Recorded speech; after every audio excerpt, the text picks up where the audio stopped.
And you think with me.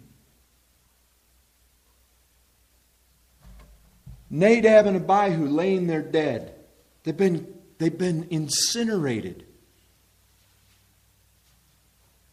Aaron was not all of a sudden prone to get angry with God. The scripture said he held his peace. You better believe he held his peace.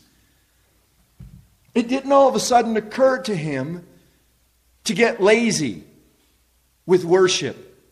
It didn't all of a sudden occur to him to get sloppy as a Christian. It didn't all of a sudden occur to him.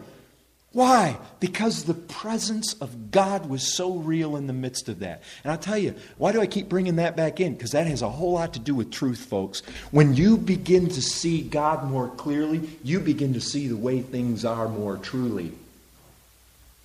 You see, one of the problems we have, folks, one of the reasons that sin is so rampant oftentimes in our lives or in our churches is because the presence of God is so little felt and experienced. I tell you what, when the glory of the Lord descends on a church and the fear of God descends on people and there is a presence there and people begin to draw close and there's at least some manifestation similar to that which was experienced by Isaiah or experienced by Job or experienced by Aaron. Listen, sin begins to go out of the church. When people really begin to see God for who He is, and they begin to take that vision of God through their life, then putting to death the deeds of the body becomes something that is going to be more of a reality. Do you guys see this connection with truth in all this? I mean, I hope you guys see this. I hope you guys see. First, I'm going to end with this, but just to kind of summarize this. There's a connection. You put to death the deeds of the body, that's evidence you're going to live. This is life and death, folks. Putting to death the deeds of the body, you've got sin, it's deceitful. Hebrews 3:13 says so. Ephesians 2:22 or 4:22 says that these desires, they're deceitful. You've got these things. Sin trying to make you obey these corrupt desires. This thing is deceitful, this thing is deceitful. You want to do battle with this thing, folks? Truth is your weapon.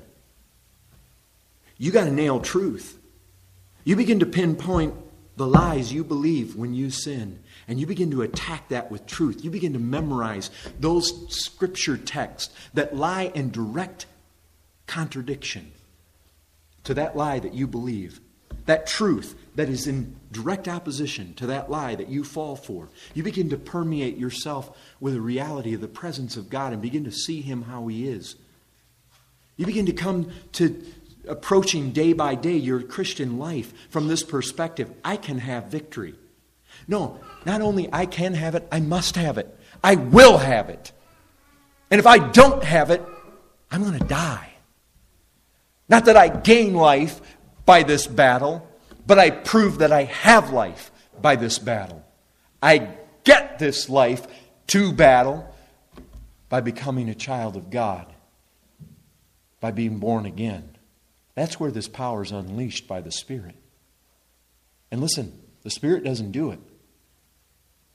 You must do it by the power of the Spirit. He does it through you. Not aside from you, not without you. He does it as you do it. He calls us to an impossible life, but we're given the third person of the very Trinity to cause us to carry this thing out. And listen, this is no small matter. This is a life and death deal. This is not only a life and death deal. This is a really major church deal. Holiness